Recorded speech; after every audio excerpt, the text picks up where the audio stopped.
गायिका ज्योति यादव प्रतापगढ़ी। एक बार पुनः आप सभी बिरहा श्रोता सम्राट भाई बंधु चाचा दादा माई काकी सब कर बीच में एक ऐसा अनोखा बिरहा लेके आइल बानी, एकदम सच्ची घटना। इस घटना के सुन के हर कोई के दिल दहल जाई। घटना बा कैसन? एक परिवार, बड़ा खुशहाल परिवार, कोनो चीज के कमी नहीं बा। जिंदगी में सबसे बड़ा सुखी इंसान वही होला जेकरे साथ परिवार बा। बिना परिवार के कोनो धन दौलत आपके सुख ना दे पाए।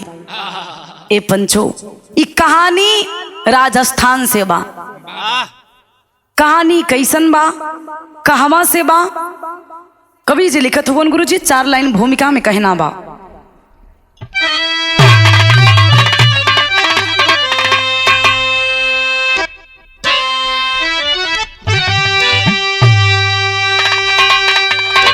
जिंदगी के सफर में न जाने कहाँ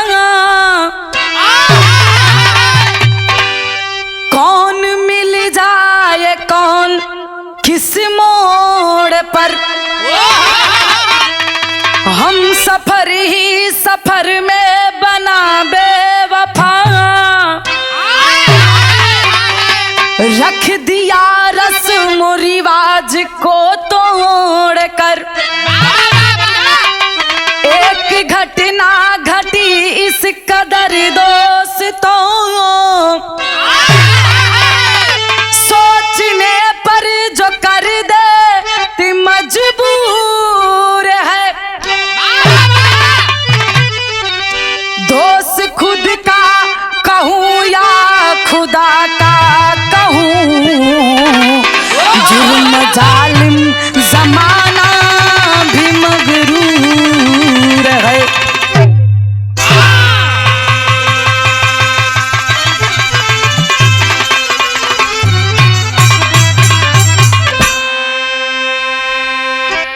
ए भैया, जिंदगी के सफर में न जाने कहाँ कौन मिल जाए कल कौन से मोड़ पर, हम सफर ही सफर बन के बेवफा, रख दिया रस्मों रिवाज को तोड़कर। एक घटना घटी इस कदर दोस्तों, सोचने पर जो कर देती मजबूर है। दोस्त खुद का कहूँ या खुदा का कहूँ, जुर्म जालिम जमाना भी मगरूर है। ए पंचो, इस जमाना के दोस्त बा कि भगवान के बनावल दुनिया ऐसने ही बा। आज आए दिन एक एक घटना निकल के सामने आवा था बाबू, जो घटना से परिवार सदस्य हर एक इंसान के दिल के रौंद देत बाबा। कैसन काहे खातिर? इस जमाना लालच में पड़ा था कि जमाना बदलत बा। एक कहानी के सुनिया आप लोग समझिया, आखिरकार समाज में ऐसा घटना काहे खातिर घटत है। एक लाइन गजल के टुकड़ा बा गुरु जी।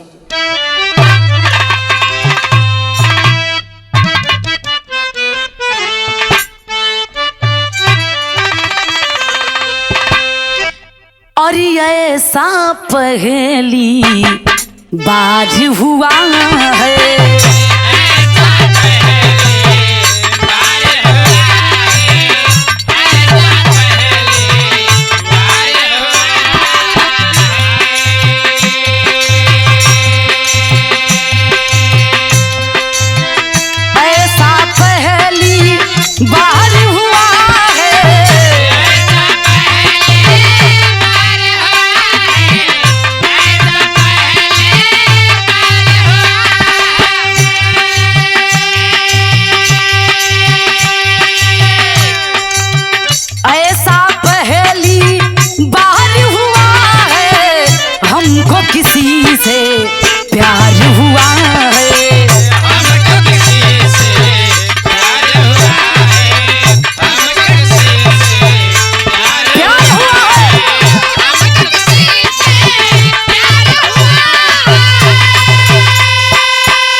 ए पंचो, लेकिन है सुनी हाँ, गजल से अच्छा हमरे कवि जी बिरहा में भाव लिखत हुवन। कैसे गुरुजी?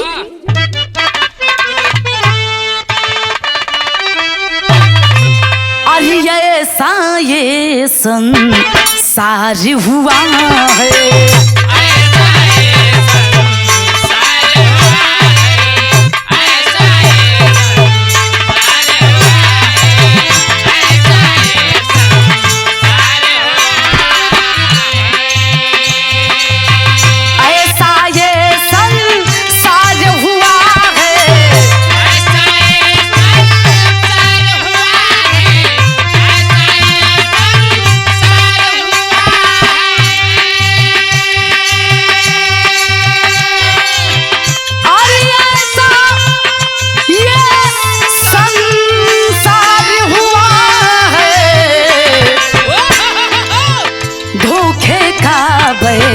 पार हुआ है, धोखे का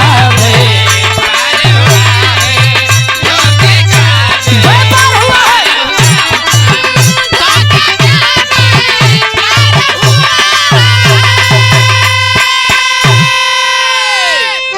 ऐसा या संसार हुआ है, धोखे का व्यापार हुआ है।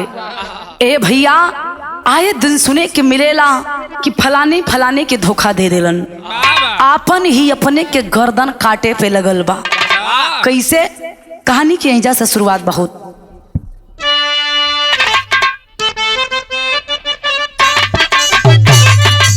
जियो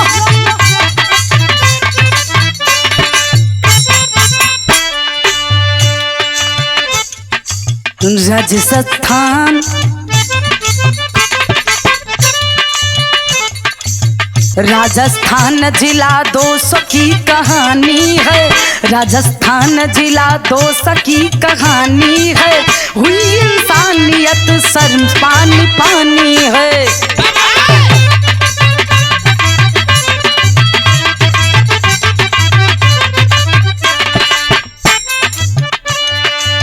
सूरज गुप्ता जी की रेणु हो गुजरिया,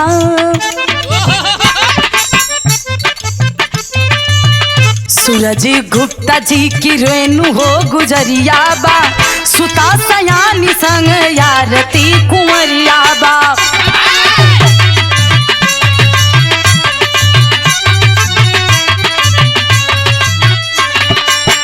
दर्शन करने सभी बालाजी में आए हैं, दुकान धार्मिक पुस्तक एक पाए हैं।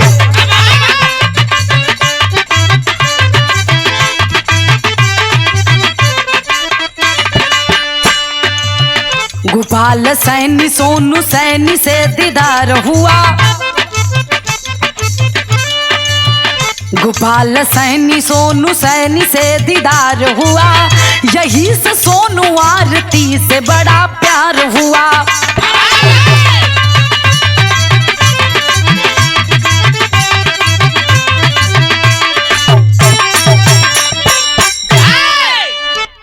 ए भैया, कहानी कहाँ के बा?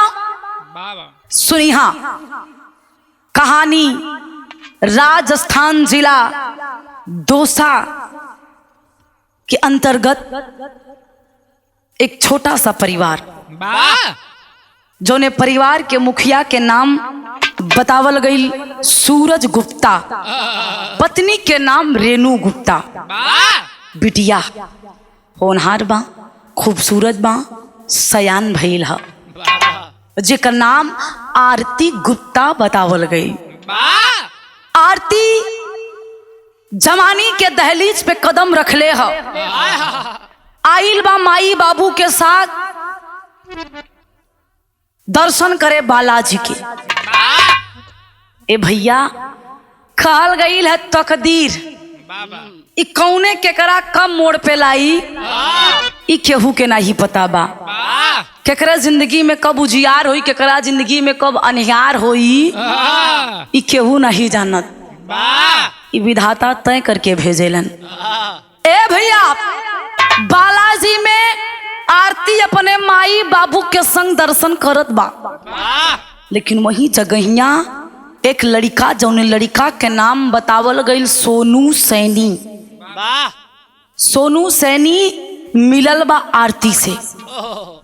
जब आरती से मिलल तो हलो हाय भइल, एक दूसरा के देखत हुवन।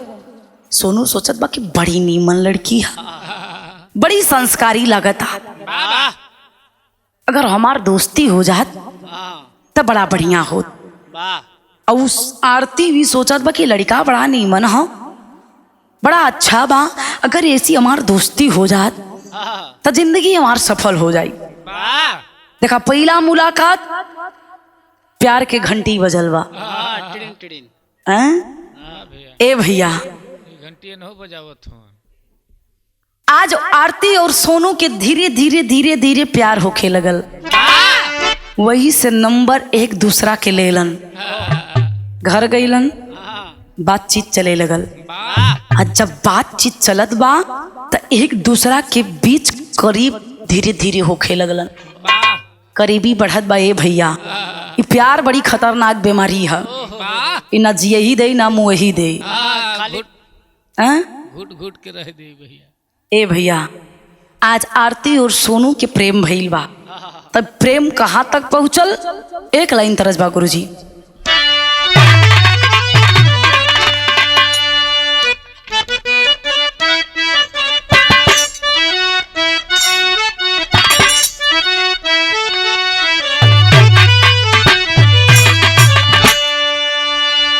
बड़ी पुरान तरज बा। कोनो दुल्हन अपने दुल्हा से कहे, ए राजा जी गर्मी बड़ा सतावता, एगो कूलर लादा, कहे नहीं व्यवस्था बा, एगो फर्रटवे लादा, कहे वो व्यवस्था नहीं बा, कहे मुँह फुकौनी जब तोरे कुछ नहीं बा, का कर ले आया? हाँ एक ठे बेनिया के व्यवस्था कही दा।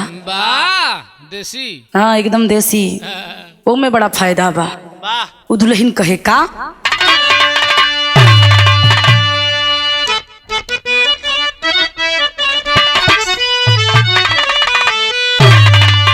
अरे आई लगा रामिया के दीना हो पिया, दीना हो पिया, बनिया डोलाए दा।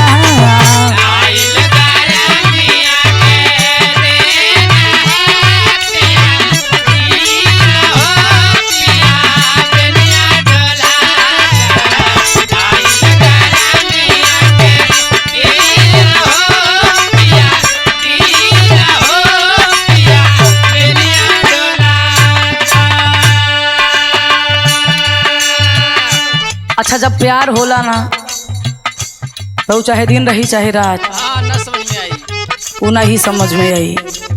ए भैया आरती बिस्तर पे पड़ल है और यार सोनू, ये दोनों एक दूसरे के बारे में सोचत हुवन कितना बढ़िया पल रहल, वो कितना बढ़िया दिन रहल। भगवान करे वो दिन बार बार हमरे जीवन में आए।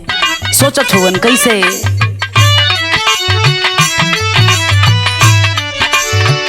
गैले रहल कारे दारा सानावा हो, दारा सानावा हो, लड़े लागे नया नामा,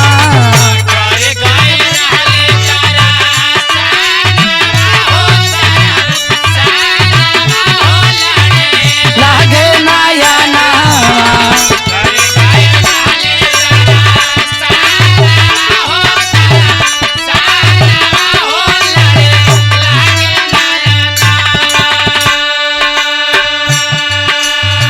मनवा में उमड़ल तू फानावा यार, तू फानावा, लड़े लागल नया नामा।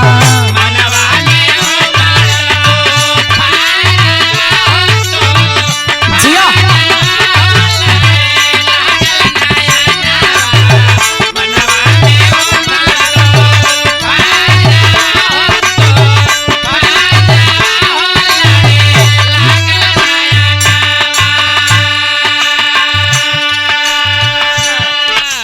जवानी के दहलीज पे आरती बा अंगड़ाई लेत ह।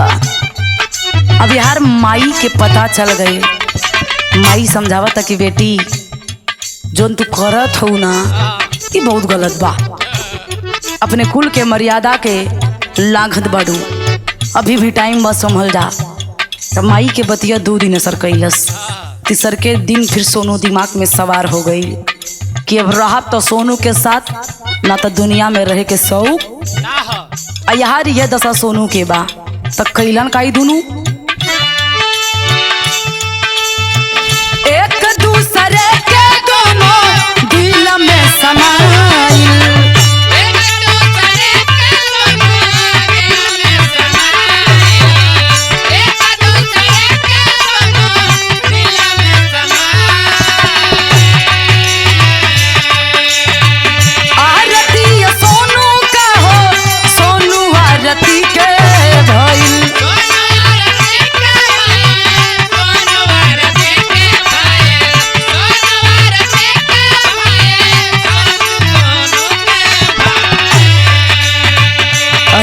जब यारती भवानावा हो यार भवानावा हो लड़े लागल नयना।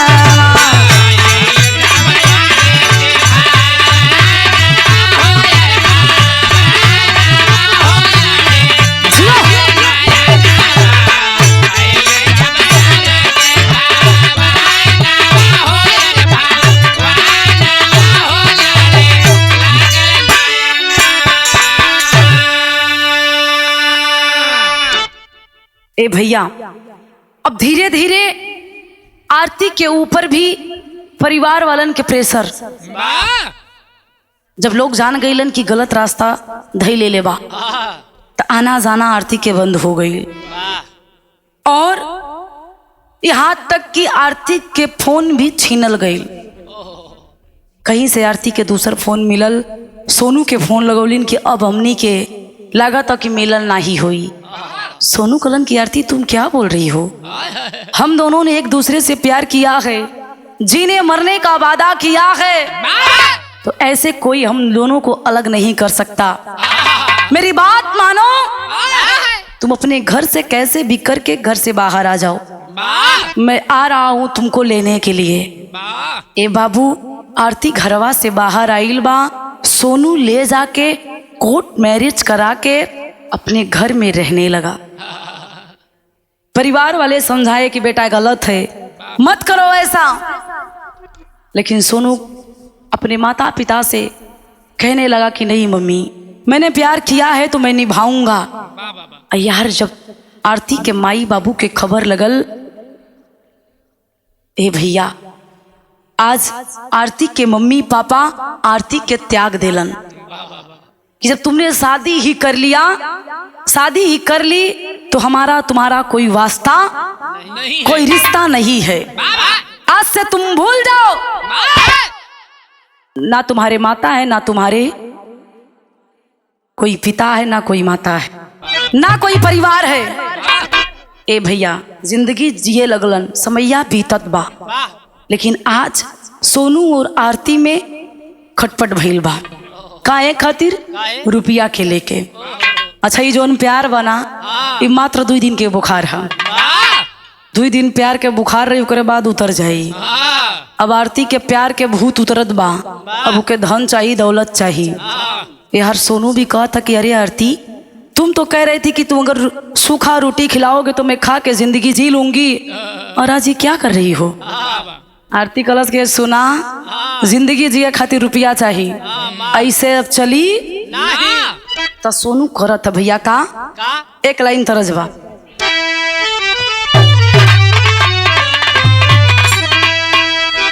वाह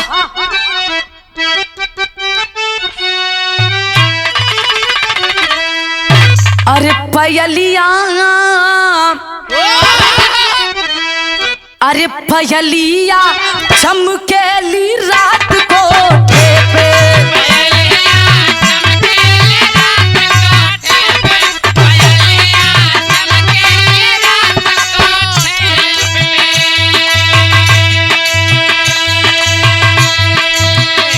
अरे पयलिया चमकेली रात को पे, अरे बिजुरिया बिजुरिया चमकेली रात को पे,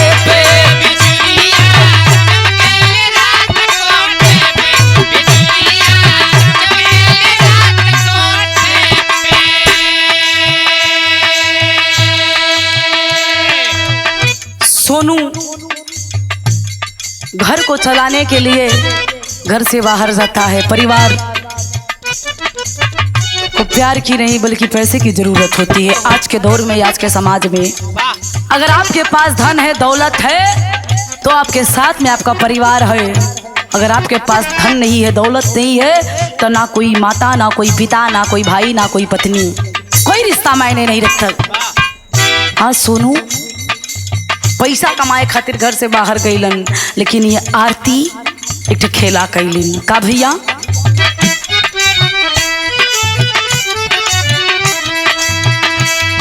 गुजरिया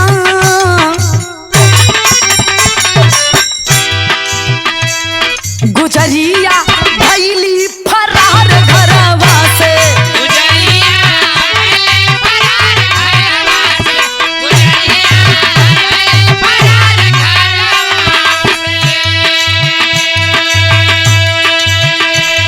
गुजरिया भैली फरार घरवा से।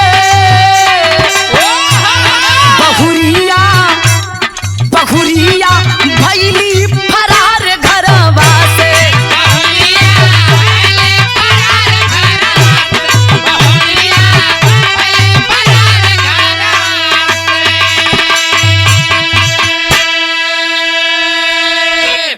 ए भैया अब यार सोनू घर से बाहर, आरती घरे से गायब। घरवा इलन यहाँ वार देखलन, आस पास के लोगन से पूछलन तो सब केहू मना कर दिलस के आरती के तो सोनू के लगल की लागत बा कुछ दिन से आरती तनी से डिस्टर्ब रहा, लागत अपने माई के घर गई हा। अच्छा मेहरारू नाराज होली तो जाली कहवा? माई के।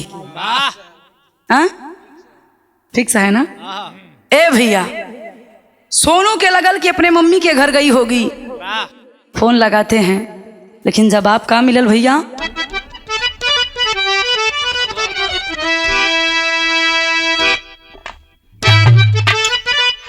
बहुत अच्छे।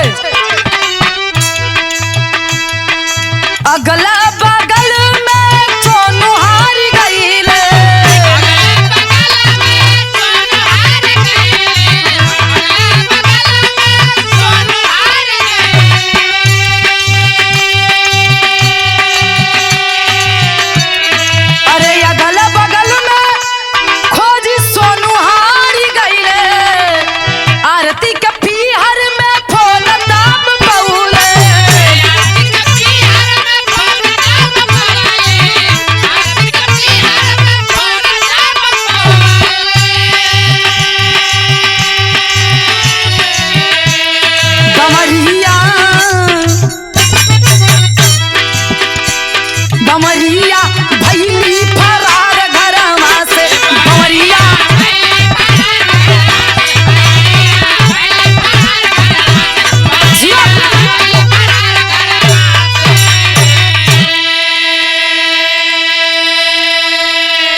ए पंचो आज जब इधर उधर आस पड़ोस में खोजलन कहीं आरती के पता ना लगल तो सोनू के करेजवा धकधकाए लगल।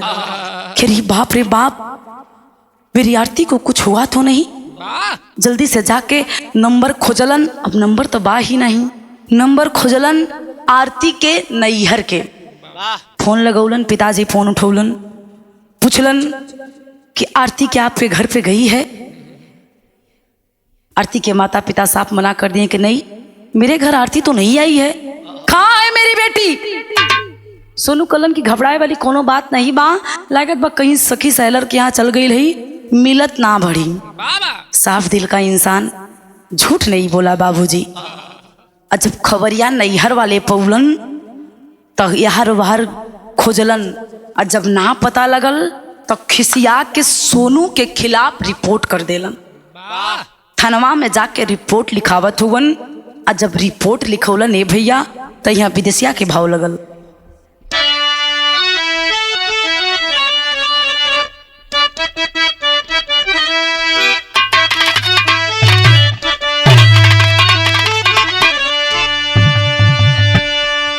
कि आरती के माई बाबू रपटली खवाले हो, अरे मथुरा जिला में जाके वृंदावन थानावा पुलिस प्रशासन भी वहां से हटी गईले हो।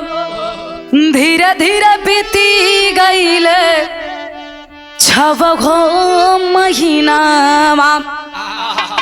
एक दिन सूरज गुप्ता पढ़ले पेपरावा में अरे लाशा एकला बारिश करे चलल पहिचनावा। ए भैया, आरती के माता पिता थाने में जाके गुमशुदा का रिपोर्ट लिखा देते हैं कि मेरी बेटी कहीं गायब हो गई है। निवेदन है कि मेरी बेटी को खोज के लाया जाए। अच्छा ये भैया, माई बाबू अपने बेटवा और बिटिया के अपने जान से बढ़ के मानेलन। भले ही बच्चा उनकर नालायक क्यों ना हो जाए, लेकिन माई बाबू खातिर हमेशा वो कलेजा के टुकड़ा रहेलन। जब माई बाबू के खबरिया लगल कि हमारी बिटिया गायब हो गई बा, 3 दिन से नहीं मिलत बा, तो माई बाबू जाके थानवा में रिपोर्ट कैलन। पुलिस प्रशासन खोजत बा, कहीं अता पता नहीं चला। समय बीत गया बाबूजी, कई दिन बीता। एक दिन पेपर में निकला कि एक 25 से 30 साल के अंदर की आयु है एक लड़की की लावारिस लाश मिली है पीपरपुर थाना। बाबू पेपर के पढ़लन और पढ़ के दौड़ के थानवा में गईलन। आ जब थानवा में गईलन तो लसिया के देखलन, उनके लगल कि हमार बिटिया बा। बाबू छतिया से लिपटा के रोवे लगलन। आज जब रोलन, ए भैया, पुलिस प्रशासन माता पिता को हटौलन। हटा के माई बाबू से सवाल कैलन कि आपको किसी पे शंका है? आपको आपकी बेटी को मारने वाला हत्यारा कौन हो सकता है? तब बारे माई बाबू आगे पीछे कुछ ना सोचलन, सीधा नाम सोनू और गोपाल के बोल देलन। रिपोर्ट लिखल गई, थानेदार आइल हुवन, गिरफ्तार करके सोनू और गोपाल के ले गईलन थानवा में। भैया, जो उन्हें घरे के लड़का थाना में जाई, जेल में जाई, वो माई बाबू के ऊपर का बीती है भैया, जेकर लड़का ही खुद मालिक हो, खुद कमाए वाला हो। आज परिवार दू परिवार बिखरत बा, लेकिन केहू पूछे वाला नहीं बा। आखिर आगे होत कहा गुरुजी? एक लाइन तरजबा।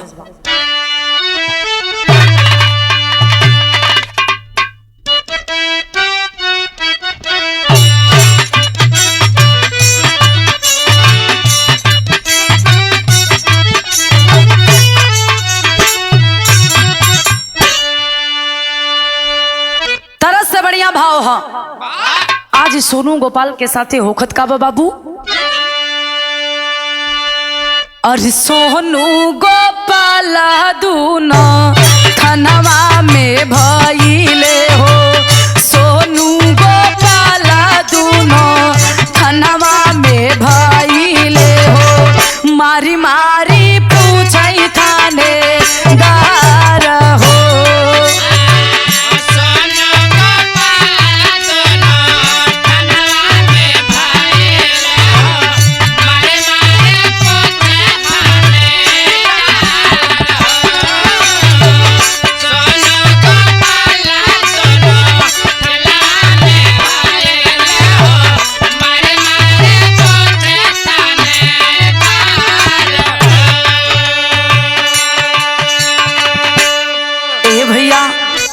थाना में गई लोगन दोनों जन, सोनू और गोपाल। सजा हो गई सोनू के 18 माह और गोपाल के 9 महीना।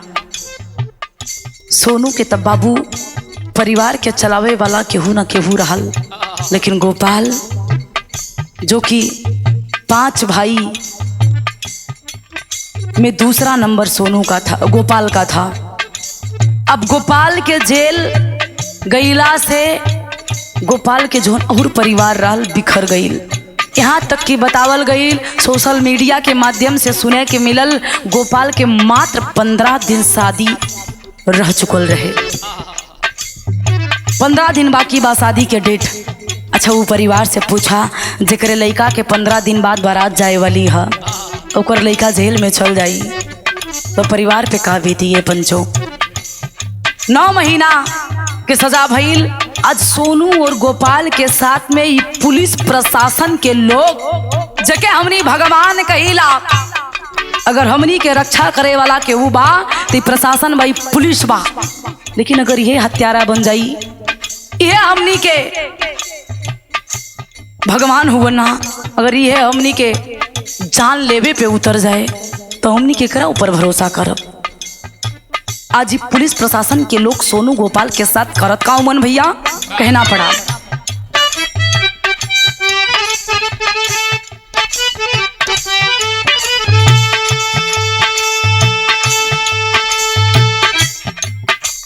नाखून उखाड़ी भारी किया दूरा गतिया,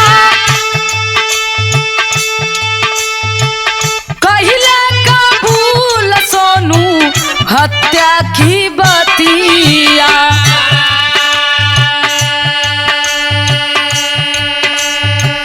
हत्या की केसिया में जलिया पठवले हो, हत्या की केसिया में जलिया पठवले हो। बीतल 18 माह प्यार हो।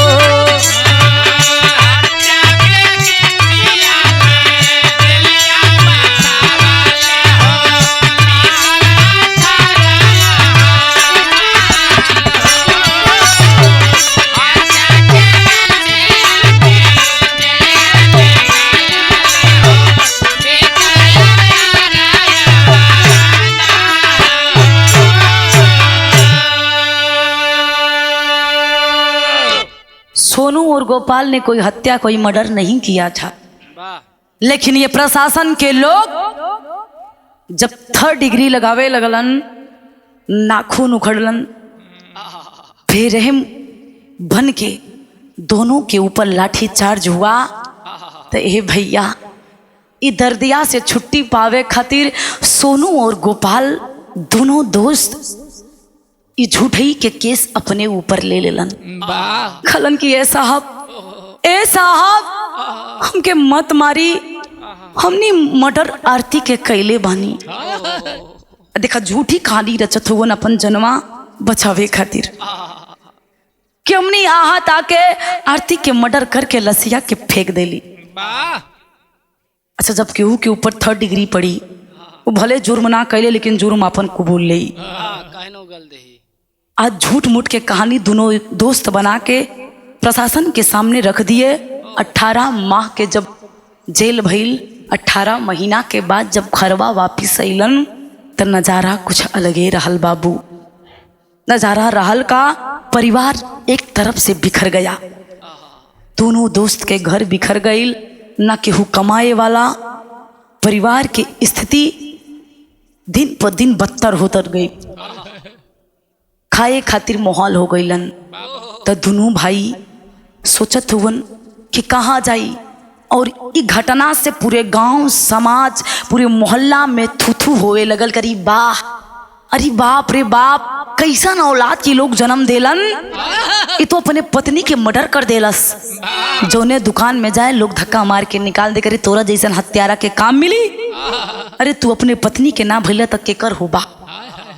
भरोसा उठ गई।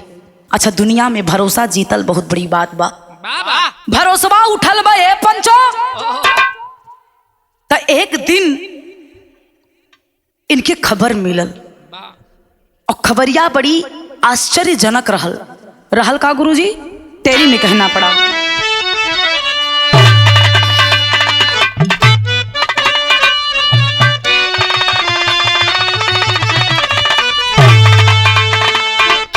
अरे राम लुटेरा बन बितावे जिंदगी,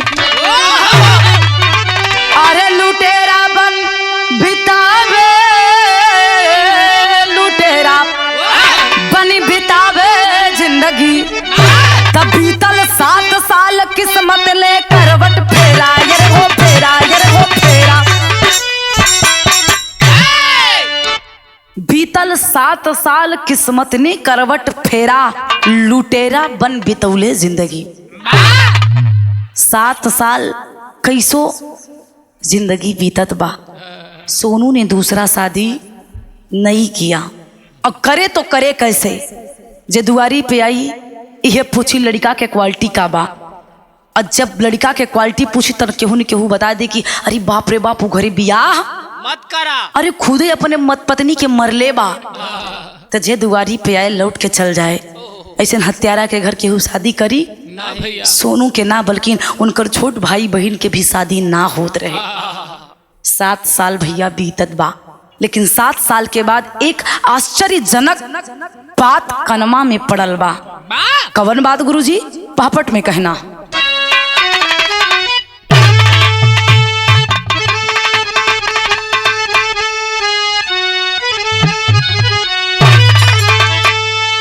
अरे पता लगल कि उरई की सहरिया गोरिया जिंदाबाद। अरे पता लगल कि उरई की सहरिया गोरिया जिंदाबाद। तब भेष बदल के चले पाए खबरिया गोरिया जिंदाबाद।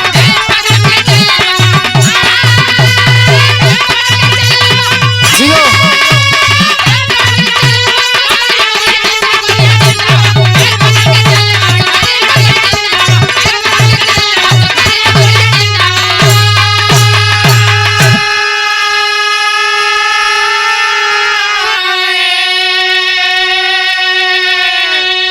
भेष बदल के ऊँट खरीदे उरई में तब अइले हो।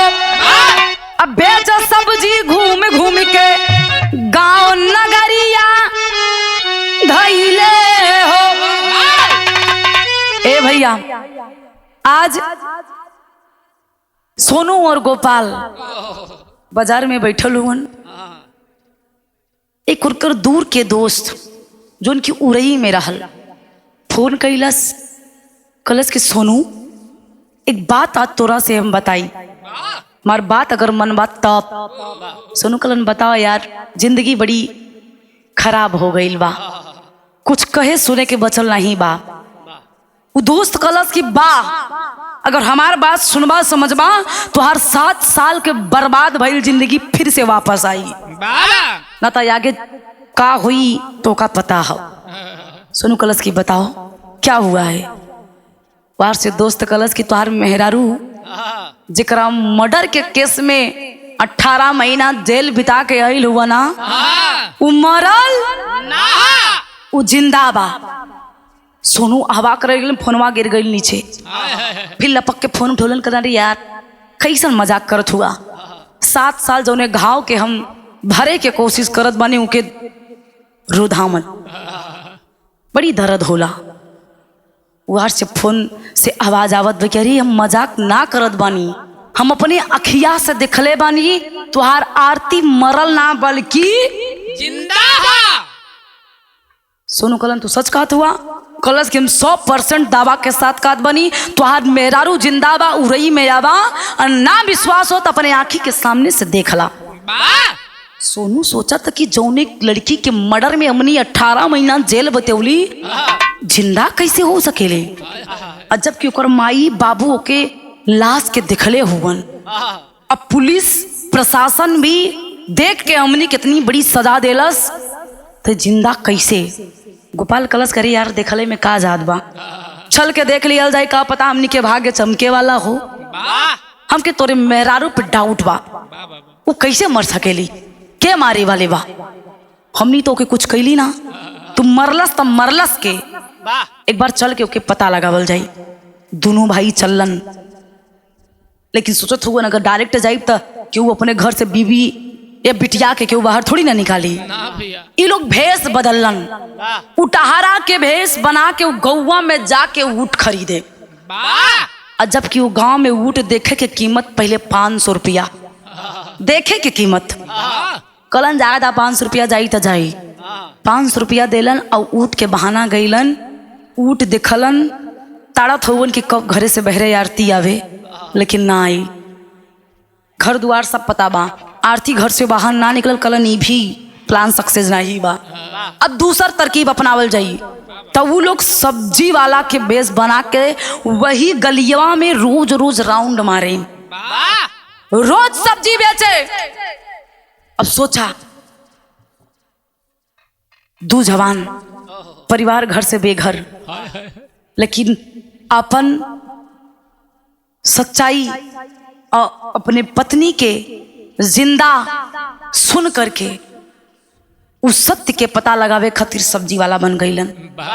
सब्जियां रोज बेचन लेकिन एको दिन आरती निकले ना। एक दिन वही गली में सब्जी बेचत हुवन, तब तक आरती घर से बाहर आइल बा। और जब घरे से बाहर आइल तब गोपाल देखत बा कि सोनू ये तो हो ना हो आरती बा। सोनू कहलन ना ये आरती ना, पहले समझल जाई बुझल जाई फिर कुछ कदम उठी। तो ये दोनों कैलन का गुरुजी आल्हा में कहना हम।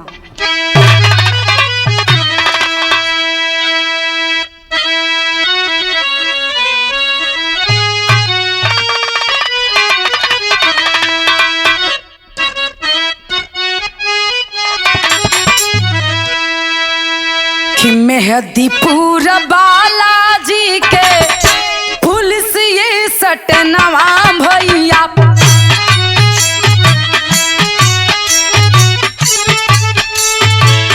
दोनों यार जाके तब करौले भैया।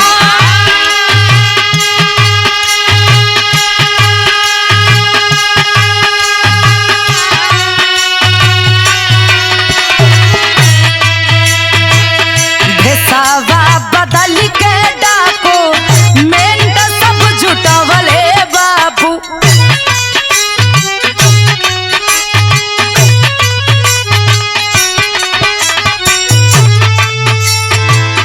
कइले सिपाही आरती के गिरफ्तार।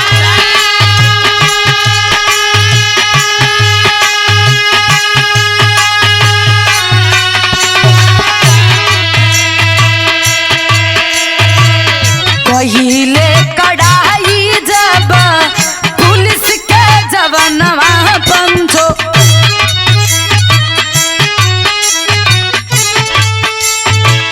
भेदवा सकला तब आरती कैली उघार।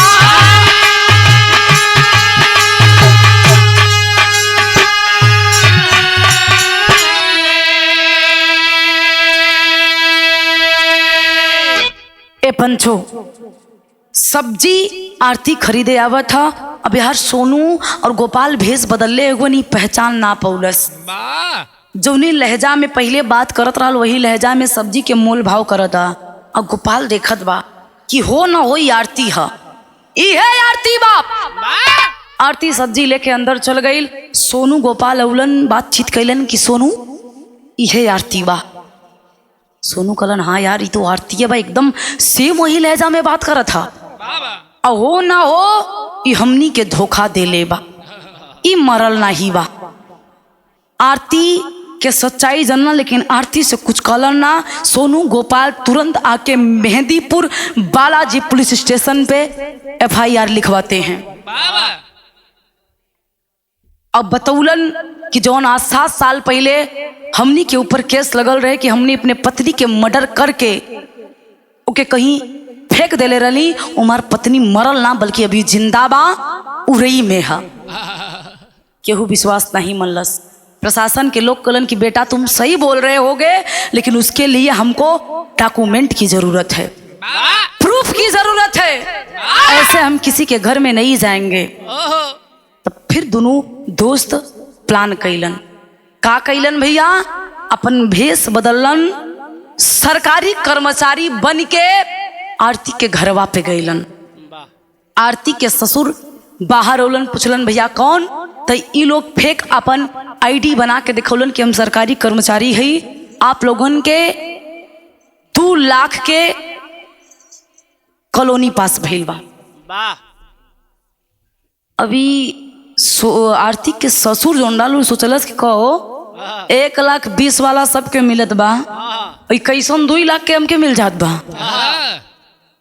तो सोनू कहलन कि सुनिए सर, ये सरकार की तरफ से आप लोगों को चाहे इसको बोनस समझिए या गिफ्ट समझिए। वाह आपके लिए आया है। पहले आप अपने परिवार में बताइए कौन कौन सदस्य हैं और कहां कहां से इनका रिश्ता है, कितने लोग हैं पहले बताइए। अच्छा, रुपया बड़ी खतरनाक होता भैया, वो सरकारी रुपया। आरती के ससुर जी कलन ठीक बा सर, हम बतावत है हमारे परिवार में के बा, कहन तुरंते बतावा, तुरंत चेक निकाल के हम देत बानी। काट के दे। हाँ, घर भरे के आधार कार्ड आ गई, सब कर डॉक्यूमेंट जुटा कर गई। अब आरती के जब आधार कार्ड आई तो उनमें लिखल रहे आरती। अब आरती के आधार कार्ड मिल गई तो ये सोनू कलन की सर ये आरती कौन है? उनके ससुर कलन की मेरी बहू है। कलन देखिए सर, ऐसा है कि हमारे यहाँ नियम है, ये कॉलोनी जो है औरतों के नाम पे किया जाता है। बुलाइए अपने बहू को और हम लोग उनका थोड़ा सा फोटो ले लेंगे तो फिर तुरंत ही चेक पास हो जाएगा। आरती घरे से बहरे एवलिन आधार कार्ड के फोटो और आरती के घर के बाहर खड़ा करके फोटो खिंचलन। आधार कार्ड आरती के फोटो ले जाके थानावा में जब देलन, थानेदार से कहलन कि साहब यही मेरी पत्नी है, इसके पिता का नाम सूरज गुप्ता है। नहीं भरोसा है तो देख लीजिए इस आधार कार्ड में। ए भैया, जब डॉक्यूमेंट मिलल बा, प्रूफ मिलल बा, प्रशासन के लोग आए हुन, आरती के हथकड़ी लगौले हुन, ले जाके थाने में। आखिरकार जब प्रशासन के लोगों के द्वारा आरती पे दबाव पड़ल तो आरती बोले लगल कि मेरा कोई मर्डर ऑर्डर नहीं हुआ था, कि ये साहब ये हमारा मजबूरी रहल। सोनू से हम प्यार कैली, हमके लगल कि के पास धन और दौलत बा, हमार जिंदगी सुखी से बीत जाई, कोनो चीज के कष्ट ना होई। लेकिन जब हम सोनू के साथ में रहे लगली, न इनके पास रुपया रहल, नहीं कमाए के हमार शौक और श्रृंगार ना पूरा कर पावत रहलन, तो हमार मजबूरी बनल कि हम घर से भाग गईली और आके हम इनकरा से शादी कैली। ई बात की खबर हमरे माई बाबू के जरूर रहल। माता पिता के बुलावल गई थाने पे, तो पिता जाके सही सही बतौलन कि साहब बेटी के जिंदगी बचावे खातिर, बेटी के जिंदगी संवारे खातिर हमने झूठ बोली। पुलिस के लोग कलन के रे साले, जब तुमको पता था कि तुम्हारी बेटी जिंदा है तो तुमने जानबूझकर ऐसा केस क्यों डाला? हाथ जोड़ के निवेदन करे लगलें कि साहब जब मार बिटिया बियाह कैलस, ससुराल में गईल, 1 महीना के बाद हमनी के खबर लगल। प्रशासन के लोग कहे लगलन कि अगर 1 महीना के बाद आपको खबर लगी तो 18 महीना ये सोनू जेल में था, क्यों नहीं आके बताए? ए पंचो बतिया के कबूलन। आरती हाथ जोड़ के निवेदन कैल कि साहब अगर हम सच सच बात आपके बता देले होई तो हमार पति भी हमरा के छोड़ देते, हम घर से बेघर होकर कहाँ जाई। ए भैया, आज आरती तो अपन घर बचावे खातिर इतना बड़ा कदम उठौली, लेकिन उस सोनू गोपाल के जिंदगी बर्बाद हो गई, परिवार घर से बेघर हो गई। और यहां तक इसमें सोनू गोपाल की जिंदगी बर्बाद करने में आरती का ही नहीं बल्कि प्रशासन के लोगों का भी हाथ है। कैसे? कवि जी लिखत हूं,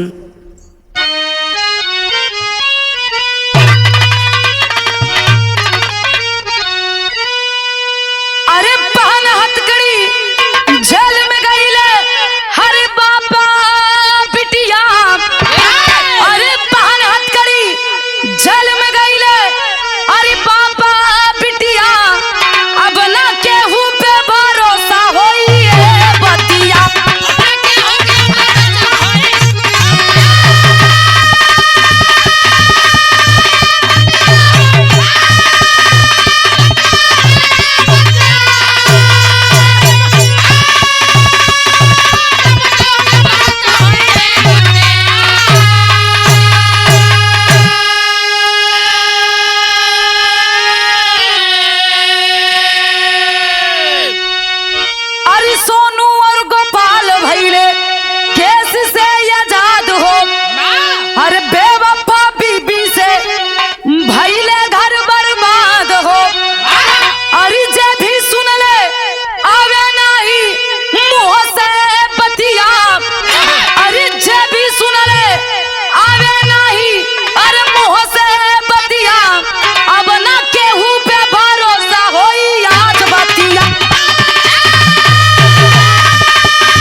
ए भैया, सोनू गोपाल की जिंदगी तो बर्बाद हो गई। एक बीवी के चलते दो परिवार घर से बेघर हो गए। समाज में मान सम्मान खत्म हो गया। लोग है की दृष्टि से देखने लगे थे, लेकिन जब भी बतिया सबके पता चलल कि अरे बाप रे बाप, 7 साल से जौन लड़की मरल साबित हो गई रहे, आज वो जिंदा बा। केहू के गले से बतिया ना हजम हो। सब सोचत होवन कि बारे जमाना कैसन कैसन लोग होवन, अपने स्वार्थ के लिए किसी की जिंदगी के साथ खिलवाड़ कर देते हैं, किसी का घर बेघर कर देते हैं। ऐसा नहीं होना चाहिए बाबूजी।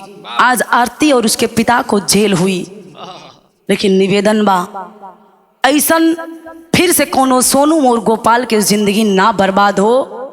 आप प्यार करिए, लेकिन प्यार के साथ खिलवाड़ मत करिए। बिरहा के अंतिम और आखिरी लाइन में कहना पड़ल,